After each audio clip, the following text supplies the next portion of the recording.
Good evening. Welcome to the first show of Off the Print, a new program brought to you by Hi TV and Daily Mirror. This program will focus on the trending topics for the week and what's new in the nation. For the past 1.5 years, Sri Lanka has been battling a high rate of COVID-19, and it's not only here, it's an issue which has hit globally. We are just recovering from the third wave caused by the highly contagious Delta variant. We have lost over 12,000 people, while over 300,000 people were affected from March last year. Today we will be discussing whether we are out of the woods, how Sri Lanka's vaccination drive is progressing, and what we can do to ensure that we return to normalcy as soon as possible. On the show today are two leading experts from the Health Promotion Bureau, Dr. Kusal Weerasinghe and Dr. Ashan Pathirana, who will be discussing where Sri Lanka stands at the moment and how we can proceed forward. Doctors, thank you so much for joining me. So we will be starting off with the COVID-19, obviously, the pandemic. And like I said, Sri Lanka has been just coming out of the third wave, and we are seeing an easing of cases of the Delta variant. This is a topic which is very close to my heart, doctor, because I have been covering it for the past 1.5 years, ever since the first patient was detected. So ever since then to now, we are seeing that, you know, Sri Lanka has been battling this quite courageously. So where are we right now? If Dr. Kusal can answer the question. Yeah, for the time being, we have seen that the case burden has come down for the time being.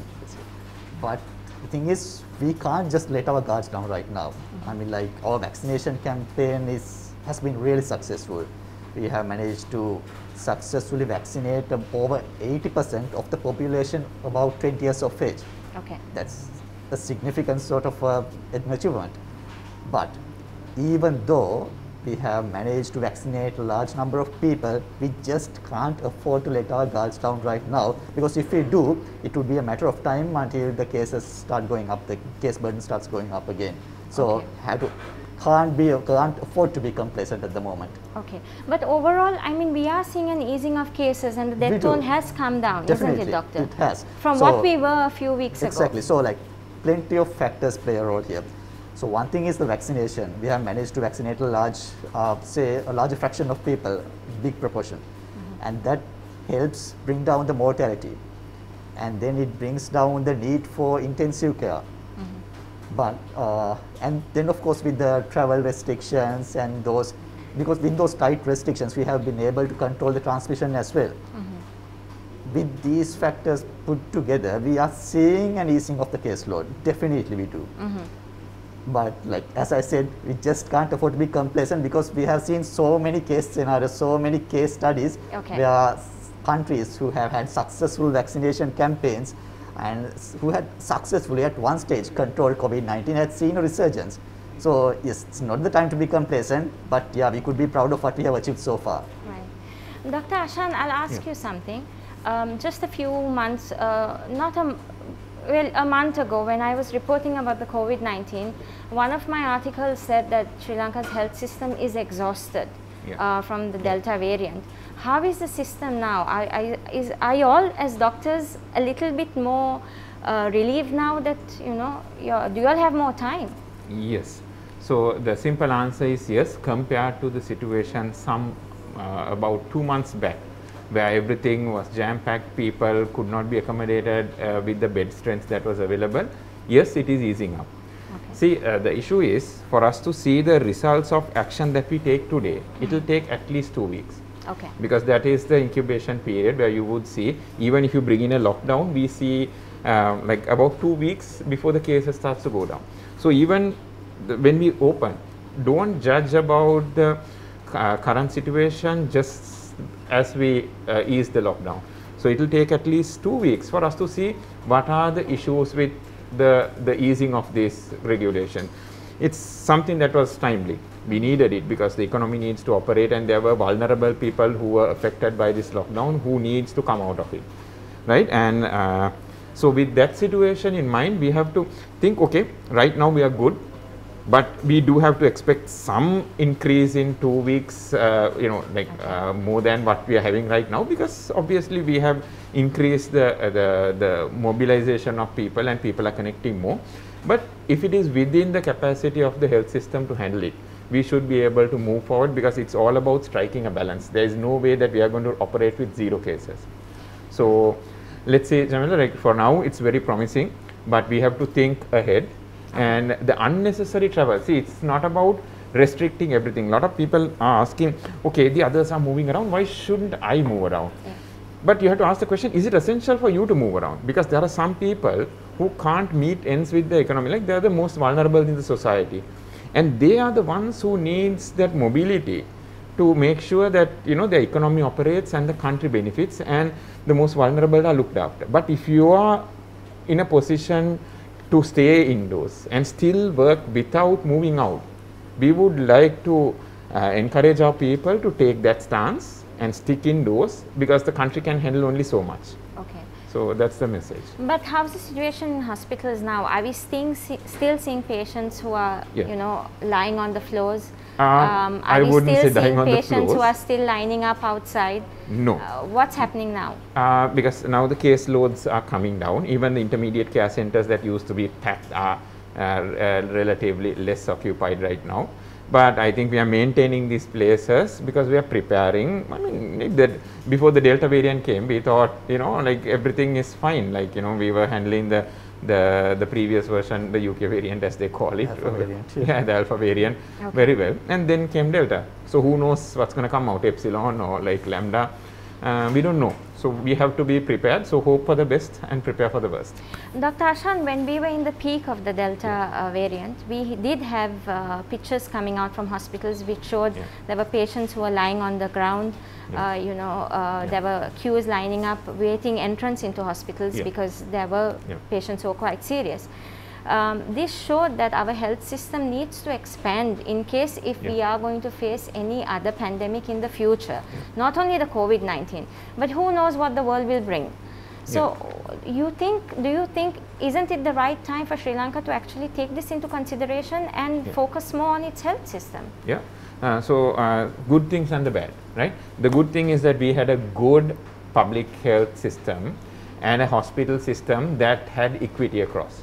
So even the poorest person had access to an ICU, and they could get the best care that the government could afford, whereas in other countries, if you did not have the money, you could not afford that.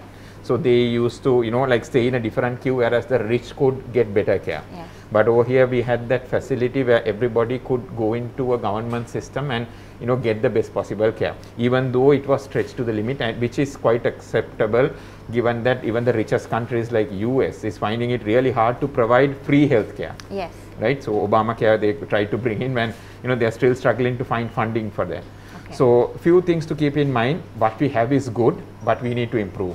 Okay. As you said, because things can be worse, and we need to develop this system. So more people will take interest, and we saw how many private sector organizations came forward to develop these hospitals, which is fantastic. This is empowerment of people.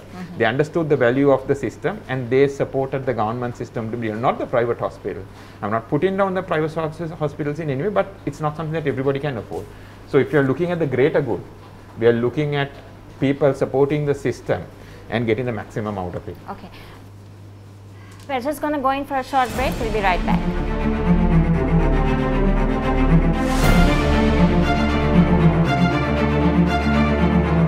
Welcome back to the show. So just before the break, we were discussing a very crucial topic, and that is the COVID-19 and whether Sri Lanka is out of the woods. Dr. Kusal, I'm going to ask you about the vaccination drive. I mean, everyone has been praising our vaccination drive, saying that Sri Lanka has been vaccinating at a rate. And I think a few weeks ago, we actually hit the over 500,000 mark as well of vaccines per day. What is the situation right now? I know you said a short while ago that we had over 80% of above 20 who are vaccinated. But what about the 20 to 29 age group? Yeah, Jamila, it's a good question. If we look at the bigger picture here, so the target is to vaccinate people about 20, and for the time being, the other group, the 15 other group, which have people who have got comorbidities, right? So if you are talking about the population above the age of 20, I think we are talking about around 14.8 million people in the country.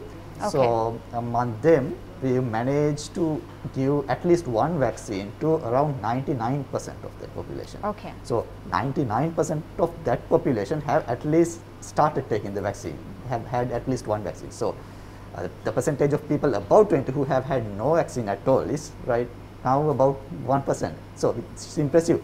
By the way, about 80% of the population above the age of 20 have received both the doses of vaccines, which is impressive. But as you said, like within different socio-demographic groups, we are seeing varying figures, and there can be many reasons for that. But overall, the vaccination drive has indeed been impressive. But we are hearing reports that within the 20 to 29 age group, the youngsters are a little hesitant to come forward and take the jabs. And what we are seeing on social media is that when they are interviewed, they prefer the Pfizer vaccine when compared to the other vaccines which are freely available in the country. But all of these have been approved by the WHO for emergency use. So what are you all doing to encourage the youth to come and take the vaccines? It's an interesting question, Jamila. So it's like this. Social media is a bit of a mad space to navigate, if you will. So it's like this. So when we talk about social media, the impression we get is through what we see on our news feeds, right? It's the same for everyone. So we add people we like to follow, then we unfollow people that we don't want to see much of. So if you take my news feed, it's full of people who resonate with me, like who have similar sort of sentiments. This is what we call an echo chamber. So my sentiments I see being echoed off the walls, like others say the same thing, more or less. So because of this, of course, there are certain pockets in social media, certain social demographic pockets, where they have, say, certain anti-vaccine sentiments. And I think we do have an anti-vaxxers group which has formed here, who are playing a role. I don't think it's. I don't think like it's formed to. It's not being a huge problem so far, but certain sentiments are there in certain groups. Okay. So it's might not have formalized in other countries, but there are certain misled elements on social media, like disseminating false information. And then when you talk about certain pockets of social demographics on social media, like yes, there's misinformation being circulated. The problem is like like the Health Promotion Bureau, we have a Facebook page that reaches around 6 million of the 7.5 million Facebook users every month. But still, it is a challenge to reach some of the groups, like some of the groups who are underprivileged in terms of getting the correct information. So yes, that's something we really have to work on. We are working on at the moment. So we are trying to work through influencers. We are trying to work by mobilizing the community on social media, and we are trying to put out correct information as much as possible. There are resistances in certain small pockets in social media, and that's something we are working on. Okay. But yes, like such sentiments do come up, and like we have to be quite open-minded about this. Like it's not necessarily the worst thing that they try to, like, they're thinking for themselves, right? So, but the thing is, it's our responsibility to make sure that they get the right information. So we are trying to do our level best at the moment. It's sometimes a bit hard to penetrate certain social circles, but we are trying our best. So yes, there's a buzz on social media, and we are trying to counter it. Yeah. Dr. Ashan, in other countries, we usually have seen that when the leaders have gone to take the vaccines, there has been a publicity stunt, which in a way has encouraged the people of the citizens of those nations to come forward and take the vaccines. But here we've seen very little of politicians who have come on camera saying, take the vaccines because these have all been approved by the WHO for emergency use. I think this is also playing a little bit of an impact where the youth are concerned.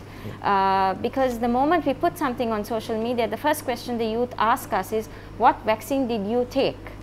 How do you think best you can address this issue? So Jamila, the problem is, when we look at this vaccine, we have to understand these are vaccines that have been approved by the WHO because it has reached a certain standard. This whole hierarchical thing in vaccines is something that we have created. The whole problem is you cannot compare vaccines across the board because the research has been done under different circumstances, right? So when the trials were done for Pfizer, it was done in a situation that is different to where the AstraZeneca was tested. It's different to where the Sinopharm was tested or Moderna.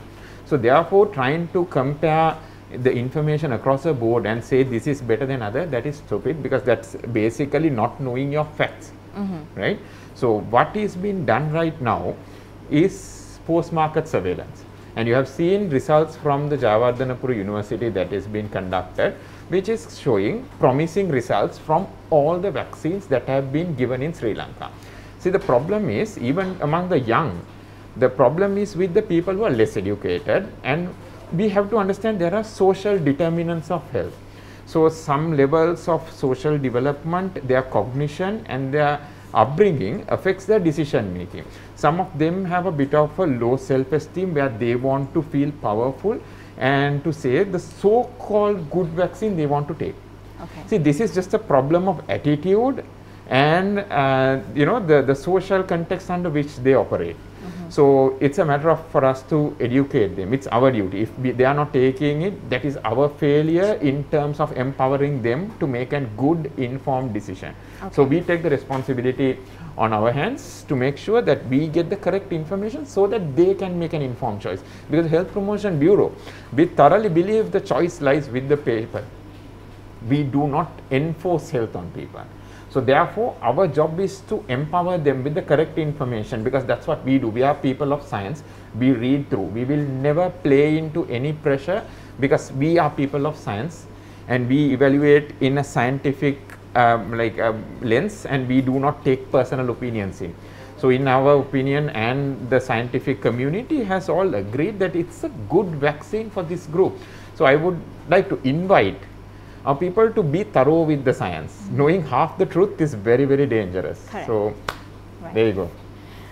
Dr. Ashan, it's been just days since we opened up. Yeah. We went in for a 42-day lockdown, but even during the lockdown, we did see people who were moving around on the road. Yeah. We are now hearing allegations that there are people who are gathering, Yeah. and there are also parties which are taking place, even way down in the south. Right. All under the pretext of encouraging tourists to come into the country. Some of the videos which the Daily Mirror is in possession of Yeah. shows that there are some foreigners who are at a bar, who are partying, but do not have their masks on. And there are some locals who are with them as well. Now, if this attitude continues, even by the locals, don't you think we are headed for another disaster? So I think I have to go back to the starting comment by Kusal. See, we are still not out of the woods by any means. So Singapore, if you take, they had more than 80% coverage of the entire population taking the vaccine. Fantastic levels. So they went back to old way of life, and they are getting an outbreak again, and they are again bringing in the restrictions. So there is a limit that the government or the enforcement can do. The rest has to come from education and pure common sense and a sense of responsibility towards the society. So whoever who does that and thinks that they are cool or that they are trendy are actually the hypocrites in this society who, Well said, stand up for something different and go and do completely different things later on. So I wouldn't say that they should be policed and this action, it should come from the people, where we are trying to empower people if somebody breaks a law to speak up and take action. So I think this is the time that social media and the media has to drive this campaign to say, look, it is your right to ensure that the person who's in the room with you does wear a mask for your protection at least. Okay. So it becomes, see, we talk about rights and protection, but my right to not wear a mask stops at the point that I can infect you. Dr. Ashan, can you please touch a bit on that? Yeah. So we have all been very clear from the onset that even if you have taken the vaccine, you have to still go ahead and practice all the COVID appropriate behaviors. That is not just wearing the mask, keeping the distance, washing your hands, ensuring that you don't spend too much time in enclosed spaces, right? All of that comes into play. So if we don't stick to that, the new normal is not going to be helpful for us, because it's just a matter of time before we get back to the old thing. So yeah, the clear answer is no, we cannot go back to the old normal that we are used to. We have to get adjusted to the new normal. Dr. Ashan, I'm going to ask you another question, and this is something which has been impacting a lot of people, and that is the psychological impact from the COVID-19. While this has affected the elders while they have been locked up inside, it has also affected the little children, Yeah. because they've been deprived of school, they've been deprived of their physical education, they cannot do their sports anymore. What are we seeing there? Yeah. So Jamila, there are two aspects for it. One is the long COVID, right? We are just starting to discuss people who have had COVID and recovering are having long-term consequences, and this I think our Director General of Health Services clearly described that we are looking into this aspect. So more details will be available as the expert committee gives their recommendations on it. So that is one thing to look out for, because we don't know what to deal with, because this is a novel situation that we are dealing with. The other aspect is, we are all saying that this is a disease that's affecting the elders and, like, you know, gradually getting lower when it comes to the low ages. But if you look at the psychological impact of it, imagine there are kids who have got into school and who have not seen their friends.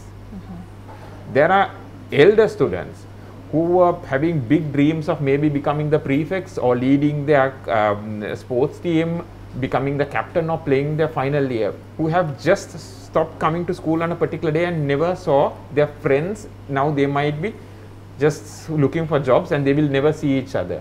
So look at that from a, we might say those are not very important because now we are out of it, but look at it from an angle of a kid whose ambitions are set, the leadership skills are built on these things. So the toll that it's taking on these kids are never been assessed, and it is hidden under. So we are seeing it now coming out. The kids are anxious, they are not sticking to a routine where they feel they are in control.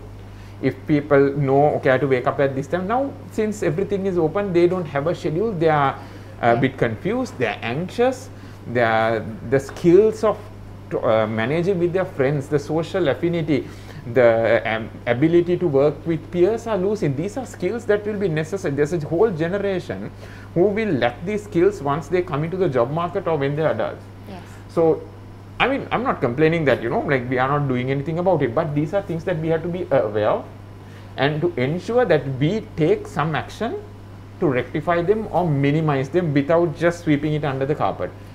One thing, admit that there is an issue, address it, invite children to come up with their issues, because Sri Lanka has a stigma on psychological health. There are helplines from the National Institute of Mental Health, which is completely anonymous, and they provide a fantastic service.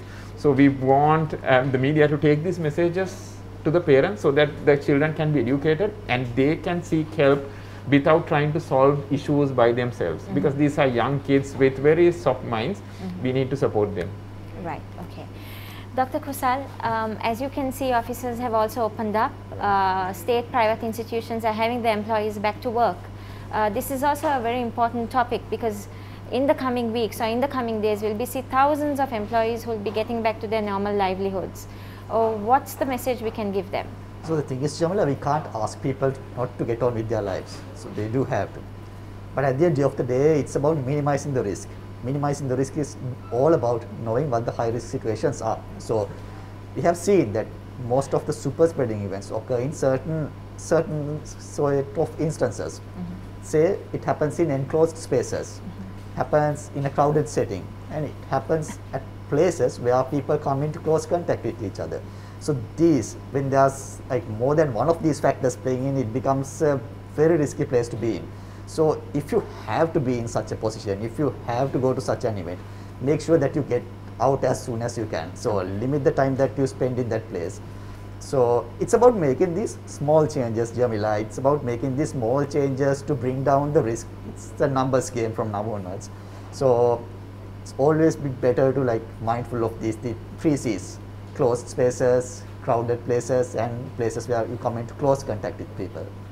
Dr. Kusal, do you think we will ever be able to return back to what we were before the COVID-19 hit us? With time, but nobody knows how long it would take. With time we would, but it would be basically up to us, the public, everyone, to do our parts, to make sure that we like get out of the woods, to not let our guards down so that we don't have to go back to the like bad days. Like, so it's basically up to us to make the small changes and cut down the risks so that we stick to our social responsibilities. Dr. Ashan, any concluding words? So what he said, the whole world is looking at an issue of equity, where the rich gets the second dose, third dose and everything, whereas there are other people who have not got a single dose. So until everyone is safe, no one is safe. So you have to understand the mutation might come from a place where the vaccination has not taken place. Even though we have taken 3 or 4 or 5, I don't care how many vaccines, the new variant might be resistant to all of it. So we need to understand we are in this problem together as a world. So there's no way that we are going to come out of this problem alone. So we have seen epidemics and pandemics coming and they have gone down on their own. So we can't predict where this will end as well.